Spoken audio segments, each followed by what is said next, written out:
This podcast was produced by OAR FM Dunedin with support from New Zealand On the Air.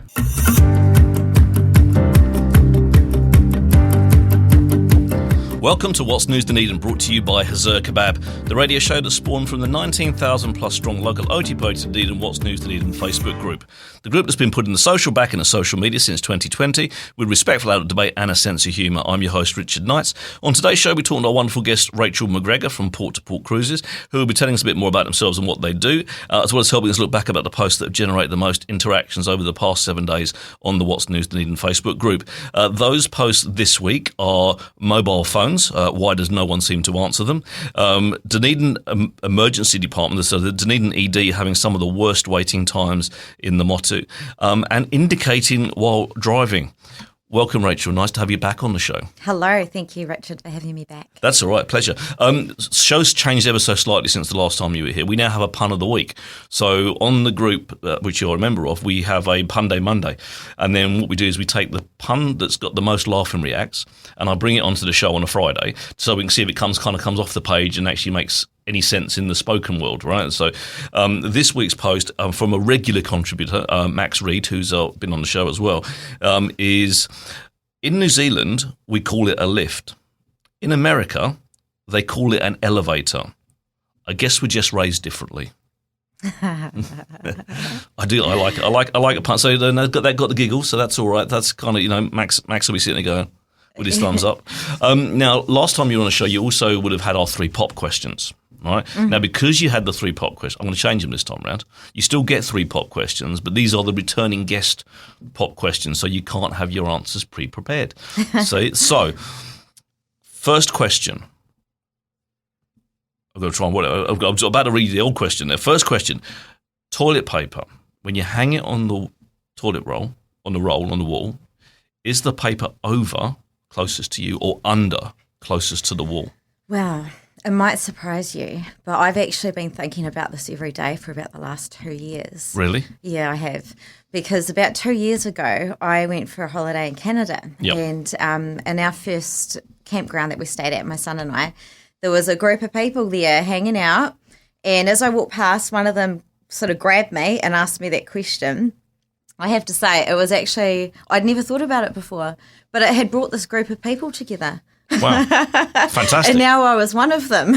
Absolutely. And I don't remember what my answer was back then, but I've been debating it for the last 2 years since then. And after a bit of trial and error both ways, I think you've got to have the snail facing upside down, don't you? You have to have the paper on your side. Closest to you, yeah, furthest away from the wall. Yeah, because otherwise what happens is if it's the other way, there's a bit of resistance and it can break. And I've said this before on the show, but I'm a person that goes to the toilet in the night because I'm that age, right? I can't get through the night, unfortunately, now without my bladder telling me to get up and go for a wee, and I like to do that without turning the lights on, right? So by doing that, and obviously if I'm as a bloke, I sit down at that point, right? If I'm going to the toilet without the lights on, I am sitting down, right? Because I'm not trying to aim in the dark, right? So before anyone kind of goes, that bloke's just peeing all over the floor.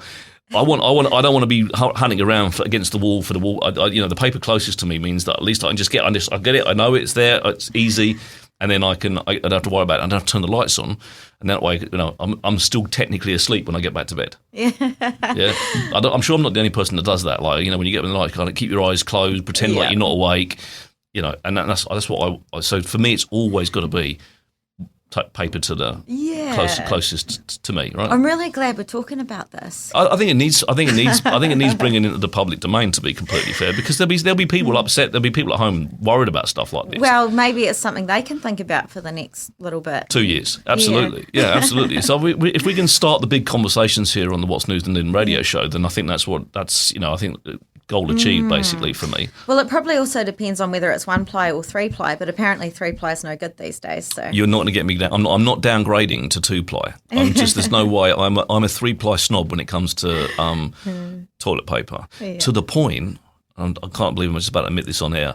I bought some I do my shopping at Woolworths and let them substitute stuff in if they haven't got the right stuff. Mm-hmm. So on one of my substitutions, I got a 3-ply paper I can't remember who it's from because it wasn't my normal one. Yeah. but it was awesome. It was so soft.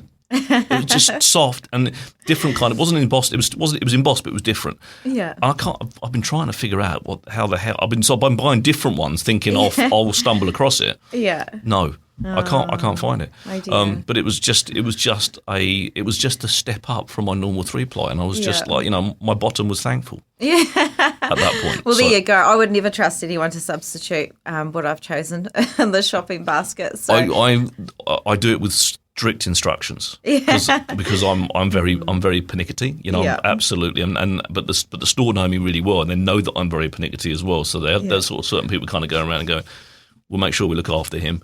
Yeah. We don't want him moaning, because we'll keep. And they do a fantastic job. Like, so then quite often, if they get the substitution one, they are so accommodating to get it right. You only have to, so. But I think it helps if you just kind of if they know you as well. Yeah. How do you know what to substitute though? Is it the price? Is it the ply? Exactly. Colour? Absolutely. So like I use the notes quite heavily. If you're going to substitute something for this one, please make sure it's like A, B, or C. And I kind of give them some choices. I kind of do the substitution question for them. Oh God, here comes Richard. Yeah, exactly. But they haven't stopped serving me yet, so I'm taking that as a win. I go straight from here to go and get my shopping. Yeah. And I'll get a text at about 10:02. Isn't that great? That's fantastic. It's the best kind of shopping because I hate shopping. Yeah. I hate food shopping. Yeah. Because I buy so much.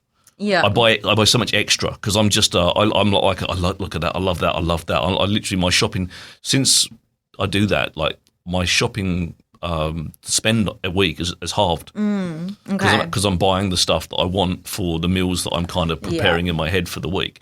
But it's halved my shopping bill because I'm not walking around and sort of like hungry, kind of just buying everything that I like the look of, rather than going. So I find it saved me money. Good for you. Not great for business. I think Woolworths is doing all right. To be fair, So but it's nice to keep it in my pocket. To be fair, and you're giving a job to those young people that are cruising around doing the shopping for you. Absolutely, rather them doing my shopping than me. That's all I can say. Well, it's like receiving a present, isn't it? Well, absolutely, fantastic. Now, second question, different to last time.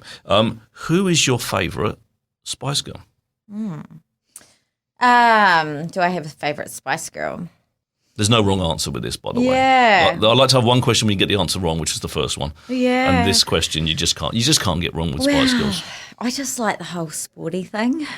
You are the first person to go Sporty Spice on that question. I mean, it's a second visitors kind of question. Yeah. But last time I asked it, I said no one said Sporty Spice yet. Okay. And you've just done it. Yeah. So you just filled that void. I just like that sporty thing. A bit of energy.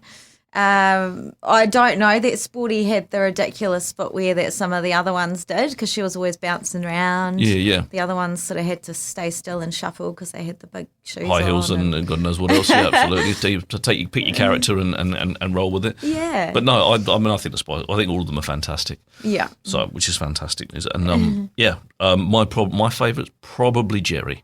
Ginger Spice. I don't know why. Just yeah. I just I can't give you a reason. But well, we still know who the Spice Girls are, so they must have done something right because it was a wee while ago. Exactly, we are showing our age a little bit. So I'm waiting for the time when I ask that question. They go, "Who are the Spice Girls?" Yeah. Then I'll probably hang up my shoes and hang up my Union Jack dress and move on to other things. And final question, which is a thinker for you: would you rather have eyes that can film everything? Or ears that can record everything? Yeah, that is a tough one, isn't it? Yes, eyes that can record everything, but obviously you'll have no sound with that. Yeah. Ears that can record everything, but obviously you've got no vision with that. Yeah. Wow. I mean, when you close your eyes, you hear a lot more than what you would with your eyes open. I don't know if you've ever noticed that, but your senses are really become a bit more tuned that way. And the same thing happens, I suppose, if you can't hear, you tend to notice things more with your eyes. I think there's a lot more energy used with your eyes. If you've got your eyes open, you're taking in a lot of stuff that you don't even realize you're taking in, and it's probably quite exhausting. There's a lot there. But if you're recording that, you could rewind and and see all sorts of things that you might have missed before. Yeah, I still don't know that I could choose though. You got to choose one. Choose one. It's always, these are the tough questions, Rachel. This is why. All right, let's go with sight. Yeah, see, I think I'm with you on that one in the same for the same reason. Like, if I might record something with my eyes, but I didn't see something like that poster on the wall over there, but I've recorded it with my eyes because I've looked across it. I could come back and kind of go, yeah. Whereas if you're recording on the sound, you're just going to get the sound. And so I think I'd go with eyes. Eyes with no sound. Yeah, I think I'd go with the same thing. Yeah, there's a lot there, eh? So when I worked on a vessel before the Sooty Chaser, I've worked on a few, but there was another passenger vessel I worked on where when I was commentating and driving, I was standing behind everybody. And so I could see all these, backs of people's heads all in front of me. Couldn't see their facials. All I could see was the person standing there, and it's quite amazing the things that you can pick up in someone's body language. You could tell how much they were engaged, how much they were listening and noticing and taking in. There's just a lot to be said for sight. I absolutely agree. Absolutely agree. Yeah. Now, there's 3 topics of the week. So there was a post on the page by one of the group members who basically posed a question: what's the point of having mobile phones if no one phones me back? Right. So I think give him some context, because straight away that everyone just kind of went, well, people are busy, that kind of stuff. But he was talking more from a work environment, from a business to business, from a servicing client kind of environment. So he's making a phone call to someone. It's going through the voicemail. He's leaving a message to say, hey, I've got something important to speak to you with regards to it. Please phone me back, or sending a text. Yeah. And we've kind of come full circle with the whole mobile phones. But he was making the point, like, why am I doing that if people actually aren't going to pick up the phone and come back to me? Because I'm not just phoning them for my fun. Yeah. I'm actually phoning them for a reason. And I can kind of see his point. I mean, I do, from being in real estate, I make a lot of phone calls. I make hundreds of phone calls every week. So I'm trying to follow up with people, and invariably, there's a lot of times people don't pick up the phone. Yeah. Slightly different with in what I'm doing, in the sense I don't expect anyone to phone me back. Right, so I just phone them back at some point, and I just kind of catch up with them eventually. And I also know that if someone doesn't phone me back because they come and saw a viewing or something, the chances are they're not actually interested in the house I was showing, etc. So I'm quite happy for them. It's okay for them not to phone me back. Yeah. But then the kind of thought, like, we go back a few years, because we've already just uncovered the fact that you and I are old, and therefore we know the Spice Girls. So go back to the point where there was a phone hanging on the wall. Yeah. And I remember the time before answer phones, right? So you'd phone someone's house, and if they didn't pick up the phone, you just phoned back, because there was no mechanism at that point for them, A, to know that you'd phoned, Yeah. B, to get a message, Yeah. and if they weren't there, they weren't there. So you phone back, right? Yeah. Then we kind of went to you've got an answer phone. So we could then leave a message, so people did. But we were still reliant on the fact that we'd often phone and people wouldn't be there, so we'd just be waiting for them to phone back. Yeah, or they'd forget to leave their number, or you couldn't understand what their number was. Exactly, and they garbled something out, and you played the message back 4 times. You've worn out the little micro cassette because it's just no one's kind of picking up the info. But again, so you had that, and then we've gone to the situation where everyone's literally got a phone in their pocket, right? And I remember when you first got mobile phones, I mean, you'd phone people, and then people would always answer. Yeah. We've kind of come full circle again, and I believe that my view on that is that it's actually taken us into a situation where we've kind of become 24/7 attached to our lives, and in the sense, what I mean by that is everything suddenly had more urgency than it actually did. Yeah. Right? Because people would phone and you'd pick it up. What is it? And invariably it was nothing more urgent than, which could have waited for that answer phone message or whatever. Yeah. But everything's becoming more urgent. And I think that's what's happened. But then we're kind of coming full circle. Some of us are taking our lives back a little bit and kind of going, I'm not answering that right now. I'm busy. I'll get back to it when I get back to it. But because we've created this environment of instant everything, instant gratification, instant this, instant that. If I want to watch a film, I get it. I don't have to. I can instantly watch it because I've got a streaming service that I can just press the button on. I don't have to go to the video store and go and rent it out or any, video store. See, I'm showing my age. Yeah. DVD store, Blu-ray store, or whatever. I expect my life to be, the things in my life to be instant, and phone calls is one of those things that are they're hugely intrusive. Yeah. But at the same time, they're important. We still got to communicate. Yeah. But I kind of got his point, but I also kind of got the people point of actually what's that important? Yeah. I mean, I guess now with cell phones, you, regardless of whether someone's left a message or not, you've got their phone number, you know what time they've called because it says in your phone log. But also, people are trying to contact you by email and by Messenger and by, I don't know, Snapchat and WhatsApp and all those other things as well. And I know for myself, I mean, I've got 4 phones, only 2 of them ring, and then there's another one for text messages. So for me, you have a separate phone for text messages. Well, it's a long story. Oh, we've got an hour. Yeah, well, it's because of the way that the phone system's set up. It's a business phone where you get an automated message at the start to tell you to press 1 or 2, depending on what it is that you're calling for. So because of that sort of complication on my side of things, it just means that I have a separate phone for this and a separate phone for that, and then the master phone, which is where all the things come through the system, has to be a separate device, which happens to be the text message one. Right. So I've got 3 phones sitting in my bag down there. Wow. I struggle with 1 phone. Yeah. Well, I would prefer to just have 1, but however, with the way, when I'm trying to drive the boat and I've also got phone calls coming in, it just means I can hand a phone over to somebody else and for the business, and then I can still have my phone for when people actually really need to get hold of me, even if I'm on the boat. Like when there's orca out in the harbour. Yeah, that's the one. Yeah, so I can ring you quickly. Yeah. And say, Rich, I've seen them again and you haven't seen them. And you're still not here.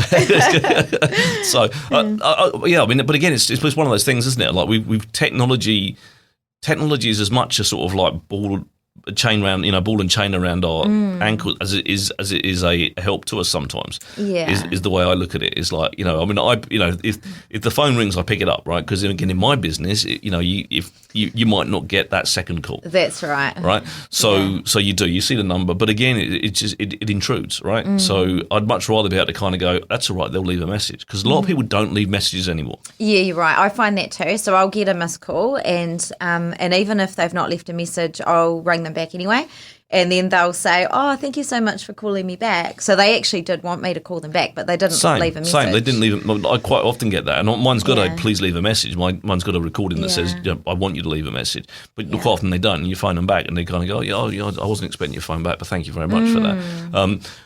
But it's like it's like I've got to the point, and you're right about all the apps as well. Like on my phone, I've got the Snapchat, the WhatsApp, the Signal chat, the Messenger chat, and and depending on how people are feeling on the day, they'll come to you at a different. Even my kids, like they will come. Sometimes I'll get a Snapchat, sometimes I'll get a WhatsApp, sometimes I get a Facebook message, sometimes they send me a text. Yeah, same child. That's just they don't have a preference. They just like to keep you on my toes. Like that's That's right. It's a bit confusing when someone does all of them though. Sometimes I have a customer that, like you're saying before, want things straight away, so they'll text me, email me, Facebook message me all at once, and so now I'm like, oh God, is it the same person? Or can we just communicate on one avenue? Give me a moment, because genuinely we are busy people. Yeah. There's a reason we don't pick up the phone. That's the other side of it. I guess that was the point that a lot of people were making on that post. There's a reason people don't pick up the phone sometimes. So the expectation that there should be some instant gratification is probably wrong. It doesn't look good though, when your little green icon on Facebook is showing and the person doesn't answer their phone, you're like, I know you're on Facebook. But that lies. That bloody green icon lies.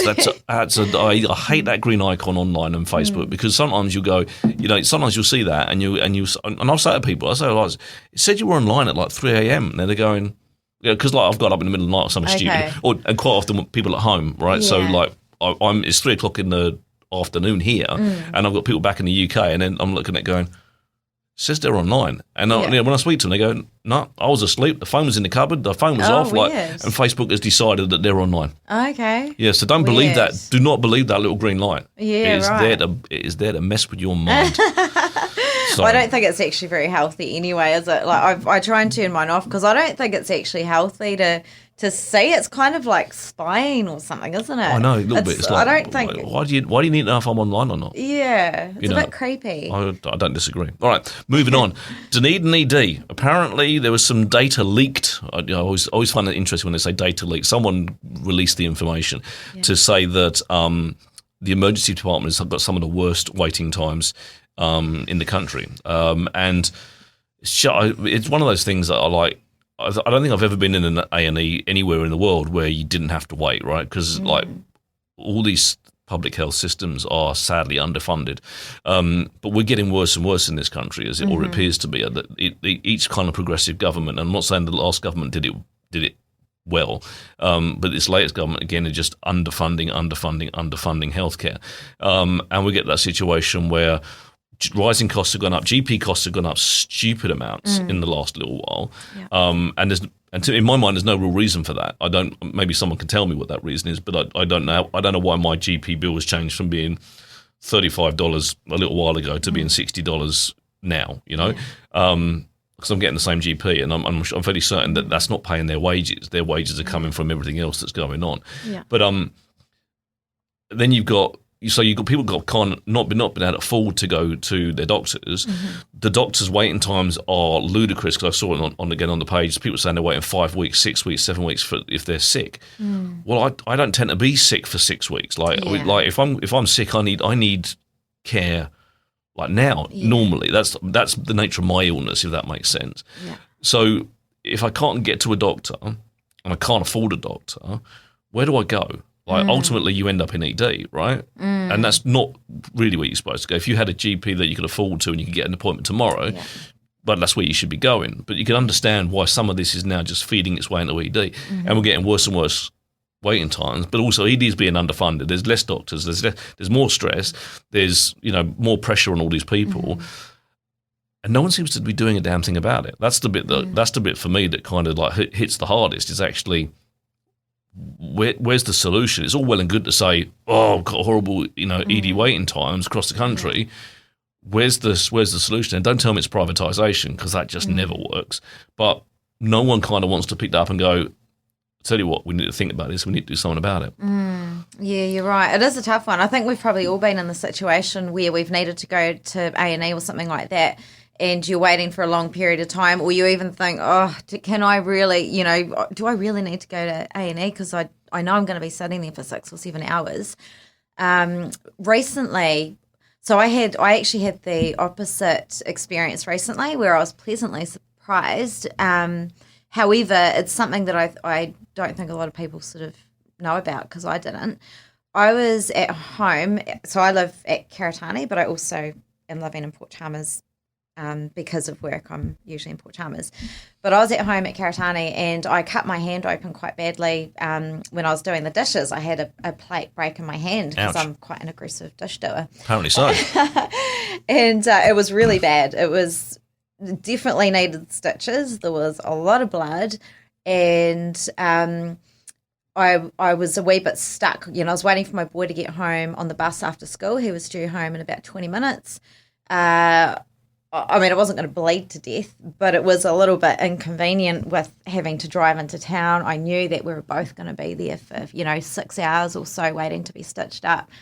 And so I rang the healthcare place out at Wakawaiti, which is just up the road from Karatani, and said, do you guys have any doctors available at the moment? I'm going to need some stitches.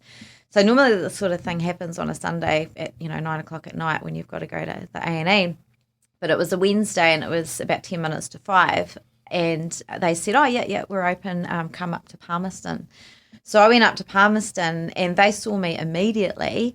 They had me stitched up and out the door within, I was probably only there for about 20 minutes. Yeah, no waiting or anything. So that's something I think most people even out that way probably wouldn't know about. So I wonder if there are other centres around the country and that might have a similar arrangement. And my understanding is a lot of doctors actually have that kind of minor injury stuff during their surgery time. So if you do present with a, needing a cut fixed or something like that, there are a number of places. I think my place in Green Island that I go to would be able to look after me in that regard. But of course, it's when it happens on a Sunday night at 9 o'clock that's when no one's actually sort of manning the desk. Well, they said that they were there 24/7, and it was because they also are assisting with the ambulance service in that area. Yeah. And so, I mean, if there was a few places like that where there were nurses or doctors that were there anyway assisting with something else, and then you could kind of spread the load. Yeah. But, I mean, if you really did spread the load and there were a few places like that, you're probably back to a similar problem of wait times now everywhere. But, yeah, it would definitely put people off, I think. It would put me off, going to A&E if I could wait, but you never know if it's actually really serious or not. No, exactly. You shouldn't have to kind of decide whether – I mean, I've got friends of mine that have chosen – that are sick, that have chosen not to go and see a doctor because they can't afford to go and see a doctor. And actually, for them, it becomes an issue of, do I feed myself this week, or do I go and see a doctor? Because I can't do both. Yeah, and that to me is the issue. I'm very fortunate and privileged, and I know I am. I've never been in a situation where I had to choose between food and seeing a doctor. Yeah, right? You are right. That $50 or $60 a week for some people is massive. Yeah, absolutely. And if you're someone that's a sickly person, because we're all different, right? So some people need more care than others, and it tends to be those people horribly that are most vulnerable and most financially vulnerable that tend to be the ones that need more care because of the nature of their lifestyle. Due to the fact they don't have the privilege of money, is puts them in poorer health naturally. And again, it's just that we're not looking after our people if we're not providing them with the ability to stay healthy, and that's the bit for me. And for a fact that even when you get to ED, I've been at ED a few times, right? And probably more than I should have gone to ED. Not saying that I shouldn't have gone to ED because it wasn't needed ED, but I'm accident prone, right? I literally can cut myself on thin air, and have done quite often. But so I've had to use ED for the right reasons. But the care that I received is second to none. All right, genuinely second to none. Yeah. But the wait time is obviously that's the bit that So those people are working their backsides off to give you the utmost care. And you see the people coming in the ambulance and stuff. But it's not. It's not that the care's bad. It's not that it's like they're a finite resource dealing with a lot of people because of the fact that our systems don't allow them to have to provide the levels of service that they want to be given. Yeah, it's frustrating for them at the same time as well. Yeah, absolutely. Yeah. So moving on. Last one: indicating when driving. There was someone doing their driving test. And they put up a post from the road code about when you should indicate, and they just tongue in cheek put up and said, "Hey." Maybe everyone in Dunedin should have a read of this. Sparked a huge amount of conversation because it's one of my personal bugbears is that people don't indicate in this country. Definitely don't indicate in Dunedin, and even when they do, they don't do it properly because that's the nightmare. The roundabouts are the worst. I come from a world where roundabouts are everywhere, right? Yeah. Whereas in New Zealand, big open spaces, roundabouts aren't as frequent or as common as they are in the UK. They simply aren't, right? There's not as many of them. Yeah. But no one knows how to indicate around them. They don't know that if they're going straight across, they don't indicate coming into the roundabout, and they only indicate when they're leaving, all right? Yeah. They don't know that if they're turning left, all they do is indicate left when they come into the roundabout and they turn left. Or they indicate to the right and they go right round the roundabout and they come. Those things to me are like are bred into my psyche because of the fact that I have to travel around roundabouts. Yeah. And some of the roundabouts in the UK are 3, 4, 5 lanes wide, right? Some of the ones that come off the motorways, I don't know if you've been in the UK, but some of them are like 3 or 4 lanes wide. And you have to literally, as you're going round the roundabout, you also have to merge further across to get towards your exit, right? Yeah. Don't get me wrong, in the UK they don't get that right either, but some of these things are huge, right? They're not, we're just talking about little roundabouts and people just don't seem to get it. Yeah. And it drives me mad. Some people, I don't even think that they know that they are roundabouts. Like there's a couple near the uni where they've put those sort of raised areas like across. Yeah. And so I think most of us know that's a roundabout, but I've seen people drive over those as if it's not there. So instead of going around it, they've actually just taken like a sharp right and driven right over the top and completely ignored anybody else. There's one as you come past St Clair, as you come down Isidore Road, past St Clair Golf Club on your right hand side, and then you sort of head down into St Clair. Where I see it, there's one just as the road comes up and people just literally turn right and literally don't just avoid the roundabout entirely, and you kind of look at that and go, Really? you understand that's a roundabout. And did they indicate? No. So they're turning right, not indicating, and then literally going like technically they're going the wrong way around the roundabout because they're avoiding the sort of anti-clock, the actual clockwise direction to go around it. They're they're going anti-clockwise and they're going straight across, and you just kind of go, really? I mean, it's signposted. There's a big roundabout sign, on every one. But it's the most frustration is for me is when you get to a roundabout and the person that's going left, so you could go, doesn't indicate. Yeah. Because you sat there, you think, well, they're coming straight across. So I need to stay where I am because I'm giving way to the right. I'm doing what I'm supposed to do. Yeah. And then they turn left, and you could have gone. And now you've got 3 cars that are coming straight across, and and they're not indicating, so you can't assume that they're going left either. Right. And it's just like you just think like, come on, it's like. And because people indicating is a bit fickle, are they going to or are they not? I do the same thing. I'm looking at that car going, it looks like you're doing this, but I can't be sure about that. Yeah. So I need to kind of wait and need to hang fire. Actually see if that is what you're doing or not. The worst one is when they indicate right and go left, or vice versa, or they indicate left and go right, and you just kind of going, what happened there? And are there windscreen wipers going as well? Yeah, see, I forget if I see windscreen wipers going when someone gets to a roundabout, I go, at least they tried. That's right. I'm absolutely, at that point, if I see windscreen wipers go when someone's coming up to a junction where they're supposed to be indicating, I'm at least thinking like they gave it a nudge. Credit to them. At least they tried, right?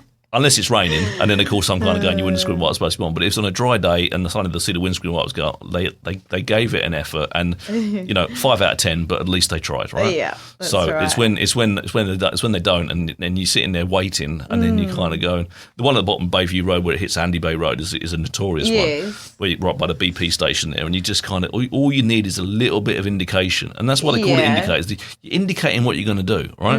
If you don't use your indicators, what you're indicating is you're not a very nice person in my mind. You're still indicating something, but it's just like, just don't care about the rest of the people around me, or you're in a daydream, or you shouldn't be daydreaming in a car, Rachel. Well, you shouldn't be, but people are texting too when they're driving. That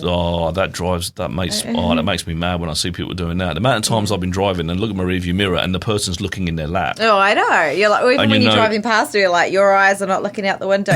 your head's up, but your eyes are down. Yeah, exactly. And I'm worried I'm going to have to stop and they're going to hit me. Especially when I look in my rearview mirror and they're literally looking in their lap, and then they just their heads flick up, and I'm kind of going, nah, that scares me. Yeah, I want to go home today. Yeah. But then that puts me on edge, and again, that maybe makes my driving slightly worse than it should be because I'm kind of panicking about the guy behind me. Yeah. So it's like everyone. I think there should be a mechanism in mobile phones that once you're going at a certain speed, you can't use them. Yeah. Because it knows how fast you're going, mind you. That's right, but then it would ruin it for passengers. Yeah, that's right. It would ruin it for passengers. We'd all have to be in the moment, wouldn't we? We'd have to be looking out the window like we did. Maybe we have to talk to each other. God help us if we have to do that. We might find out we don't like each other. So, but there you go. Anyway, I want to talk about you in a minute, but before we do, I'm going to get a quick word from our wonderful sponsor. Have you checked out Hazur Kebab yet? It's your go-to for a delicious lunch, a tasty dinner, or anything in between. Order online to save time and pick up some delicious, authentic Turkish cuisine in just minutes. HazurKebabCafe.co.nz. Dine in or take away at 906 George Street. You must have been to Hazur Kebab. Oh no, but I need one soon. Yeah, he did. Yeah, it's fantastic food they got there. Now it's been a long time since you've been on the show. To the point where last time you came on our show, we were still at Community House on Moray Place, and I think that must be coming up 2 years. You must be one of my first guests because I've just ticked over the 2 year thing. Okay. So, and then we moved pretty quickly after I started doing the show. So I think it was October, November time we moved across to here. So you haven't been to this location, Fab New Studios.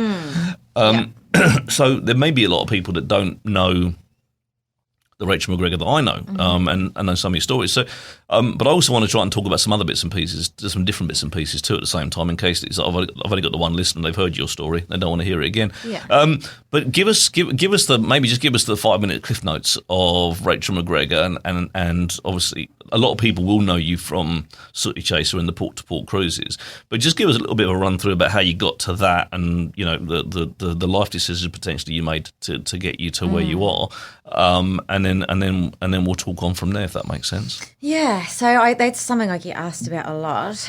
And over the last 8 years or so, which is how long I've been running the business for now, people always ask me the story of how I got there, what made me decide to do it. Did I just wake up one day and decide I was going to get a boat and run some trips? And so it didn't quite happen like that. I've been working on the harbour for over 20 years now. I got my skipper's ticket. You don't look old enough, I have to say. You don't look old enough, even though you know the Spice Girls. Yeah, you certainly don't look as old as that. 20 years on the harbour. Yeah, that's some good going. I started skippering when I was 23, and at the time, 23-year-olds they think they're getting on, and as you get closer to 30, you think you're ancient. It's not until you get past that you actually realise you were actually pretty young back then. But at 23, I didn't think I was overly young. I didn't have a lot of experience on boats at all. I just started my first job on a boat, just prior to that. I got my ticket pretty quickly. It took a wee while to get it, but I got myself started on that pretty soon after I started working on boats. I worked in tourism for about 9 years. Really enjoyed being with people. I feel like people keep me sane. I know they can drive you insane as well, but for me, I like to interact. I like to have fun. I like to be of some sort of help in anything that I do. I went away from that job after 9 years, worked on some of the workboats. The Port Otago dredger was a very fascinating job for me. There was lots of machinery. I'm interested in engineering, and it was an opportunity to immerse myself in engineering. There were only 4 of us working on it, and the dredger still operates on the harbour, so it's the vessel that keeps the harbour deep for the ships to come in. It's 58 metres long, so it's reasonable size, and it was my job to operate the machinery for dredging. 58 metres? Why couldn't they just make it 60 metres and then I just don't get stuff like that. Like, why do they make something 7.5 foot? Make it 8 foot or make it 7 foot, but just round it up. Well, with boats, there are different rules that come in at different sizes, different weights. Okay. Yeah, so once you click over into certain lengths or weights, all of a sudden you click over into a different category.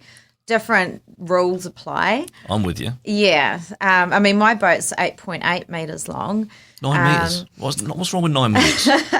Yeah, it might not seem like a lot, but then, another little bit more could increase the weight of the boat, which then puts me into different rules. I'm with you. Yep. Yeah, and even just the width of my boat is 2.5 metres wide is normal. Mine's 2.8 wide. You might not think that's a lot. That's actually big, especially for a passenger boat. It just gives you that much more space. 2.5 metre wide boat to me seems really narrow. All of a sudden, 2.8, it's only a foot extra, but all of a sudden it just feels so much bigger. So anyway, I worked on the dredge for about 4 years. I still work on some workboats. I do work with Maritime New Zealand occasionally and the Harbour Master. But I really wanted to get back with the people. I just sort of felt, I'm really missing people in my life. Yep. Yes, I'm working with 3 others, but it's not the same as working with the public. Isn't the same, is it? No. You and me are kindred spirits in that regard, right? I would, if I had my way, I'd just go out and talk to people every day because that's I just get so much enjoyment from the conversations that I have with people. And that's probably why I'm doing a radio show and talking to people all the time is because actually, I did it yesterday. I spoke to 40 people yesterday, knocked on their doors, just talking to them about real estate. But I enjoy it. Yeah. It's like, I enjoy making people laugh. Yeah. I enjoy that conversation. These are new people, right? So best thing about them, they haven't heard all my jokes before, so they haven't heard all my stories before. So you roll out some of the stuff that you do, but then you walk away and have this fantastic conversation. I knocked on the door yesterday, and there was a young lady and had 2 children, and the kids looked me straight in the eye and went, "Who are you?" Yeah, and I was like, "Do I look like Santa Claus?" And they were like, "No." I said, "What about the tooth fairy?" They went, "No." I said, "Well, I'm from this, real estate," and we had 5 minutes of just fantastic interaction. There's nothing like it, is there? Oh, it's great. And that's my favourite part of the job. We have that 5 to 10 minutes of downtime at the start where the people are on the boat and we're just teasing each other, joking, laughing, finding out, where people are from, what they're up to. And there's always something. In that 5 to 10 minutes before we get going, there is always some sort of highlight during that time. And for me, that's like my favourite part of the trip. And everyone sort of comes together. You know, you've got your twos, your couples and the families and that sort of thing. But you're sort of a one for that amount of time. And then by the time you get off on the other side, you're all laughing and joking and everyone carries on doing what they're doing. Yeah. Yeah, for me, I would say that's probably my favourite part of the job. And it makes it very worthwhile. You know, it's a lot of hard work running your own business. And because I'm trying to do everything, it's really difficult. I've got lots of things going on all at once. I've got the admin, I've got the maintenance, I'm driving the boat, I've got the marketing and the bookings and all the emails and the other things, you know, also in my life. And so I suppose I didn't really see all that before I started. I didn't really know exactly what it was going to be like. And I think if I did know, I'm not 100% sure if I would have done it.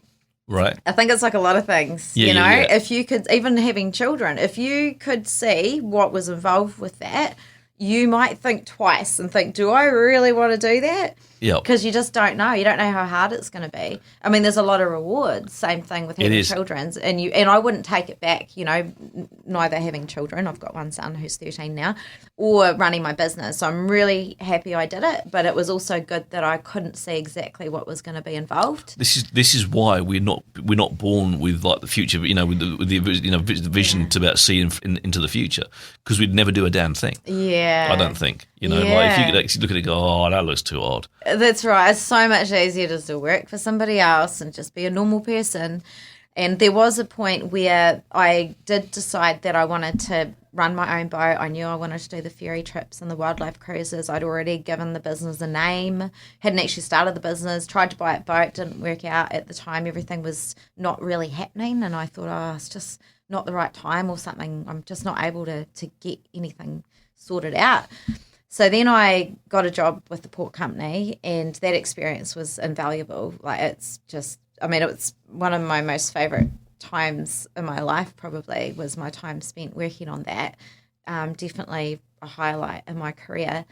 And I just felt like it wasn't the right time. So then after a few years working on it, I didn't quite wake up and decide that's what I wanted to do, but I do remember it popped back into my mind all of a sudden, and I thought, I think I need to get back with the people, and I don't really want to go backwards. There's no other passenger launches on the harbour to get a job on, so if I want to do it, I need to do it myself. So then I went back to that idea, and it never sort of left me. You know, I was super motivated that day when I thought of it. I remember I was scrubbing the deck of the dredge, which you don't do. It's a rusty, old, dirty piece of machinery. Like, no one scrubs the deck. Right. But in that particular year, for some reason, we had this really unusual green weed that was growing on it, which I'd never seen before. Maybe it was the temperature or something. But anyway, I was just scrubbing it off, and it took me a couple of hours because it's, 58 metres long. Not 60. Yeah, they're not 60. Yeah. They were taking a bit longer. Exactly. I mean, at that point, you kind of go, I'm glad it's only 58 metres. Oh, that's right. If it was 60, I wouldn't be doing it. Yeah, exactly. I'd have given up. Yeah, so 58 metres one way, 58 metres the other way. I mean, the whole thing wasn't covered, but a lot of it was. And I just knew that by the end of that 2 hours or however long I'd been scrubbing the deck, I was still, motivated, energised. I still thought it was a great idea. So I just got stuck into it, and it took quite a long time. It took about a year to really decide on what sort of boat I wanted.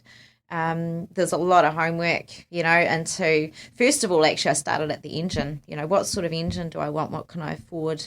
One or two, and then I worked my way forward from there to, okay, well, what kind of boat can that engine push or propel? And it just sort of went from there. I guess being so busy doing all of this, I have sacrificed probably my personal life in a way, my time, family life.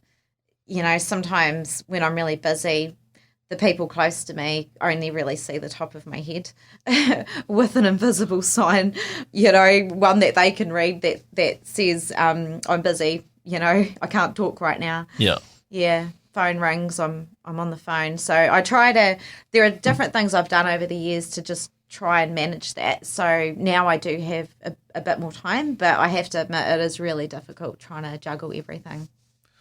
That's life, though, isn't it? Like, genuinely, you got a nice man in your life now, haven't you? I do. Yeah. Well, that's always a plus. Yeah. Not having a nice man, but just having a nice partner or someone to share some of the crazy with. Yeah, and he understands. He actually runs his own business, and that's how we met. He actually approached me for some help when he started up. And with you, yeah. Yeah, so we run a similar business in 2 different places. Is he a competitor? No, he's not in this area. That's good. Well, that's good to know. Can you imagine? Oh, do you know what though? I actually thought that would be a great idea. So if we had a his and hers competing against each other, and not everyone's going to like me. So if they don't like me, why not go with him? If they don't like him, come with me. Exactly, and just scoop it up. Just sweep the board like with every like complete monopoly. Yeah, exactly. You can still do it. I won't tell anyone. Yeah.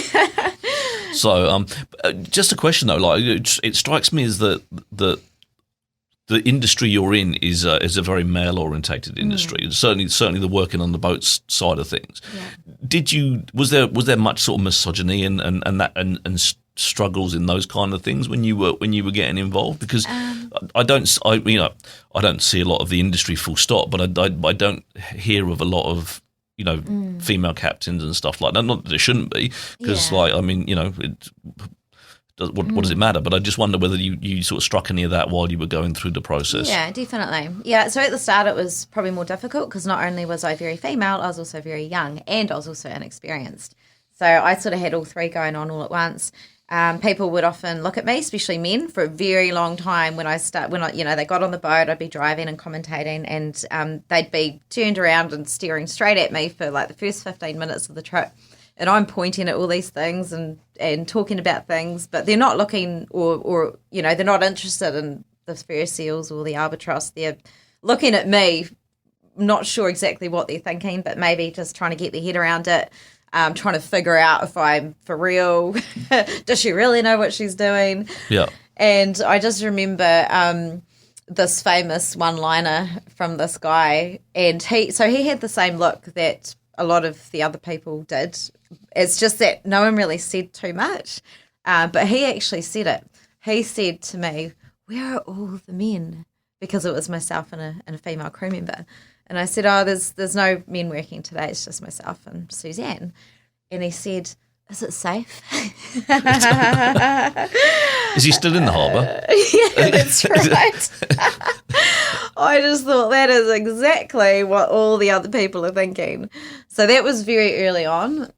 So 2 things have happened since then. I've had a lot more experience. You can tell when someone's experienced. Yeah. So I don't get that at all anymore. Not even close.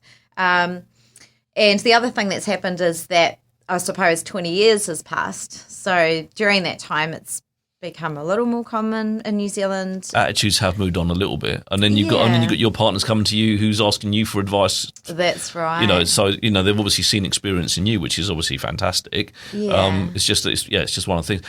I have to say, like, I've met a lot of people in my life. Like, it's got to be tens of thousands of people in my life.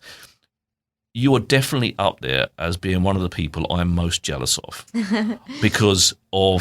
not because you got a boat, not because you are a business owner, not because you know your way around all that kind of stuff, because you get to go out and spend time with those amazing animals so often. You know how I feel about the animals, because obviously I've been on one of your nature cruises and it's absolutely fantastic. You just know so much, and it's just it's awesome to just spend time with you. But that doesn't get old, does it? Like, genuinely, that doesn't get old. If I could, I'd be on your boat every day, just watching the stuff that you watch. I genuinely would, because it's like, it brings me as a human being so much joy to see all our tainga species around the place. But you get to work in it, right? And not only do you get to work in it, you also get to release animals that have been sick. So you work with the wildlife hospital. You work with some of the with Department of Conservation rescuing albatross, and you get to put them back into the wild as well. Yeah, that's right. I literally am, and you get to see orca. Yeah, you get to see orca, and I am jealous. You are literally one of the people I look at and go, if I could swap places with someone for a day, Rachel will definitely be up on my list as to someone that I wouldn't want your whole life. Yeah, I don't want to scrub the deck. Yeah, not on 58 meters. Not even on 50 meters. Yeah, but Like, yeah, I'm super jealous. Yeah, and it's good, and I appreciate being out there every day. And it's not just the animals, I appreciate the weather. A bad weather day sitting in an office is completely different to a bad weather day on the ocean. On the ocean, you can see it, you can feel it, you can see it coming. It's exciting. Doesn't mean it's rough. Sometimes it's rain or it's cold or it's blowing. Releasing the animals is obviously that's a highlight. I remember a white-fronted tern once. We'd rescued it from between the islands. It was waterlogged and it was a young one, so it would have drowned. Not really sure how it ended up there, actually. It may have just landed on the water and maybe just wasn't, it was a wee bit too fluffy perhaps. And so we picked it up. I didn't expect to see it again. We gave it to the wildlife hospital and then they rang me about 2 weeks later and said, would you like to release the tern? And so I went and picked it up and we released it in a similar place to where we picked it up from, not too far, just off the jetty at Quarantine Island. And I had a group of passengers with me. And it was just the nicest thing to be able to release this white-fronted tern back to where it had come from, knowing that it wouldn't have survived otherwise. Yeah, it was great. That's awesome. I want to talk about that in a second, but before we run out of time, I want to get another quick word from our wonderful sponsor. Have you checked out Hazur Kebab yet? It's your go-to for a delicious lunch, a tasty dinner, or anything in between. Order online to save time and pick up some delicious, authentic Turkish cuisine in just minutes. HazurKebabCafe.co.nz. Dine in or take away at 906 George Street. So you've obviously got the cruises. And so for people listening and who are animal lovers like me, give me, I know you have a sheet on your boat of like, what animals you've seen on that particular day. Yeah. Give me a rundown. What could I see? What could someone, if they come on the port to port cruise or one of your wildlife cruises, what could they potentially see? I know orcas up there. Yeah. And one day I will. One day I will see orca. Yeah. But I need to just move to port, right? So that way, when you see them, just phone me up. I'll just walk out the door and just watch them on I'm just too far away in Brighton. What can people see? Well, yesterday we did a wildlife cruise. Yesterday we saw little shags, which are a cormorant, black shags, which are a cormorant, spotted shags, which are a shag. Just to make things complicated. Yep. Otago shags, which are a shag. We saw fur seals on the rocks. We saw a sea lion in the water. A buller's albatross, which is a type of albatross that doesn't breed here. So it got really close and was following us down the harbour. We saw northern royal albatross chicks sitting on the headland. I don't know if we saw a northern royal albatross flying yesterday, though. I'm pretty sure they're all hunkered down. We saw, what else? Well, the black-backed and the red-billed gulls are always there, and they're fascinating if you watch them for long enough. They drown each other, some of them. The black-backs eat each other. Yes. Yeah, that's a bit gross. What else do we see? We see black swans. Didn't have any blue penguins yesterday, but sometimes we see blue penguins. Occasionally at the right time of the year we might see the Hector's dolphin, but they would be sort of a rare treat. I love Hector's dolphins. Yeah. It's one of my favourites. Oh, they're amazing. Yeah, absolutely. I swam with them at, down in the Catlins. Okay. Yeah, walked in and they were off Porpoise Beach. They were like playing in the waves and stuff, and everyone walked into the water. People fully dressed, fully clothed, would just walked in because they saw. I went prepared. I had a wetsuit, so but there's people just walking in their jeans and t-shirt because they were just swimming around us. It was just when I say swam with them, they swam around me, and we just were like. That's amazing. Yeah, one of my favourites. Yeah. So, and you whales? You must see some whales. Occasionally. So I wasn't out when the whale was in the harbour. Was it yesterday? There was a humpback whale cruising around. I didn't even hear about that. Yeah, that was kept on the down low. Very much so, because normally whales in the harbour get a notice, get a mention. Because it was 5 or 6 southern right whales, and that was when was that? Was that June, July? I was actually on holiday at that time. But there was 5 southern right whales in the harbour. Wow. Yeah, it doesn't happen very often, but when they do come in, they come in a long way. They often come into Port Chalmers towards the islands. Fantastic. Yeah. What's the rarest animal that you've seen? Well, we have animals here that are rare in population but are commonly seen, such as the northern royal albatross. Of course. And then we have animals here that we rarely see that are common. Yes, I get what you're saying. Yeah, so Arctic skurs, for example, they're reasonably common, but they're just not that common here because they come from the northern hemisphere. Oh, okay. Yeah. So what would be the rarest? I mean, black-fronted terns, they're actually quite rare. They're one of the rarest birds that we see, and that's in terms of population, but we see them quite a lot. They're little sort of grey, smudgy cute little birds. They I follow love birds. penguins. Birds are my favourite. I love the mollymawk. Yeah, It's the just molly they just got that morphs, face yeah. on them. It's just not Yeah, serious. that's serious. right. Don't mess with me. I've got a serious face on. Yeah. And that's where we're going to end it. Like this 55 minutes with you just literally flashes by in a moment. Thank you very much for coming back on the show. It's always a pleasure to have you here. Yeah. You need not wait 2 years next time and come back a bit sooner. Yeah, that sounds good. No worries. Thank you. Absolutely. You just sit there and I'll just round out the show. Thank you very, very much. Thanks. Well, that's a wrap for this week. Thank you for tuning in. I've been Richard Knights and you've all been wonderful. Remember, if you're looking for a robust, respectful adult debate about all things local and further afield, and a welcoming online community that doesn't take itself too seriously, come and find What's News Dunedin on Facebook and join our fun. On next week's show, we're talking to Nice Van Alst, producer of the Ending Life Well podcast of the Otago Hospice, and we look forward to seeing you next Friday at 12 on OAR FM. And if you want to listen to the show again, or simply share it with your friends, you can find the podcast at oar.org.nz or even on Spotify, YouTube, or your favourite podcast provider.